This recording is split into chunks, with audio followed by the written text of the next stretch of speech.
Have you ever seen young kids with two working steers performing at the fairs and wondered what they are doing? Well, today I would like to talk to you about what you have seen, primarily focusing on the fundamentals of the working steer program. This knowledge will help you see why working steers are so important to 4-H. 4-H is trying to preserve a major part of the American history, as steers were used to clear land and farm in the olden days. My experience with 4-H is that I've been involved for 14 years. I won the state championships in 2011, and I also won nationals in 2007 and 2011.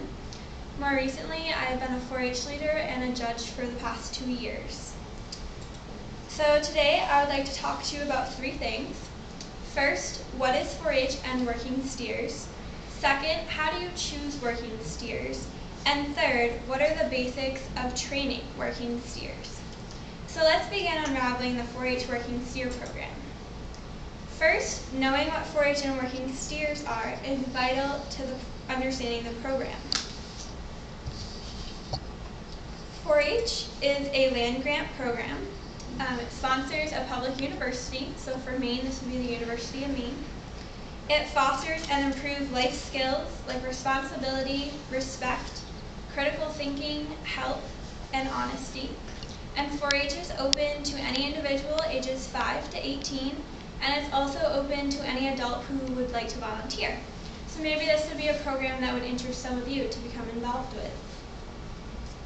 4-H also utilizes working steers, which are castrated male bovines. They are used to do work, primarily in logging and plowing fields, harvesting crops, or for exhibition. I use mine for exhibition in the 4-H program. So I'd like to just take a moment to point out a very important part of working steers, and that would be the yoke, which is the wooden piece that connects them together. This allows them to haul objects and stay connected. New England is actually the only region that does 4-H working steers, so I found that was very interesting. So now that we have a basic understanding of 4-H and working steers, let's investigate what makes a good set of working steers. So knowing what is a good steer is very important to this program.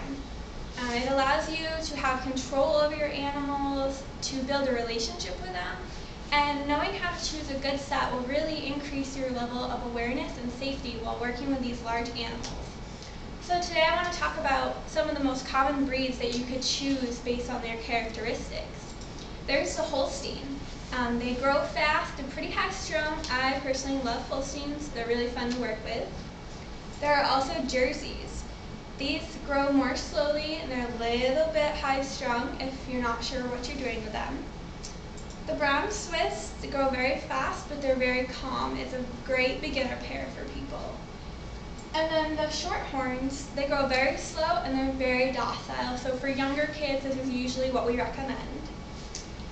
When you're selecting steers, you also want to get steers that are horned, matched, mated, and healthy. And this is actually one of my 4-H kids. His steers are probably one of the best examples I could pick for this. You can see their horns, they're matched. Their coloring and markings are very similar. They're mated.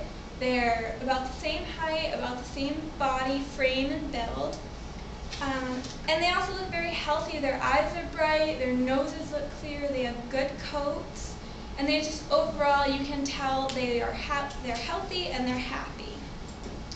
So now let's investigate the types of steers, and so now that we have investigated the type of steers, we should discuss the basics of training.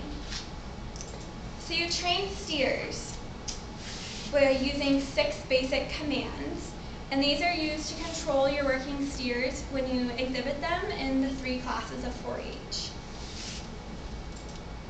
So the 6 basic commands are whoa, which means to stop, get up, which means to move forward, G means to turn to the right, haw means to turn to the left, stand means I just want you to kind of hang out here for a few minutes till I can get ready for what we're doing next, and back means to back up. So as I said, there are 3 classes that you can exhibit in 4-H, with the first class being showmanship. And this is the teamster's chance to show the judge how much they know about the project, their interest, how well they've trained these steers to listen to their vocal commands. Because as you can see, the Teamster's not connected to these animals. So it's done solely on voice commands and gentle reinforcement from the gourd stick. The second class is cart class. This is when you use a two-wheeled ox cart to maneuver through an obstacle course with a set time limit. And the third class is pulling or drag class. And this is used to sort of replicate what was done in the olden days with moving logs or heavy objects around. So in conclusion, the fundamentals of the 4-H Working Steer program involve knowing what 4-H and a working steer is, knowing how to choose working steers, and also knowing how to train these steers. This 4-H Working Steer program is a small, tight-knit community that is common at many local fairs. It's a great way for families to learn rewarding life skills together and to benefit from this great opportunity. Thank you.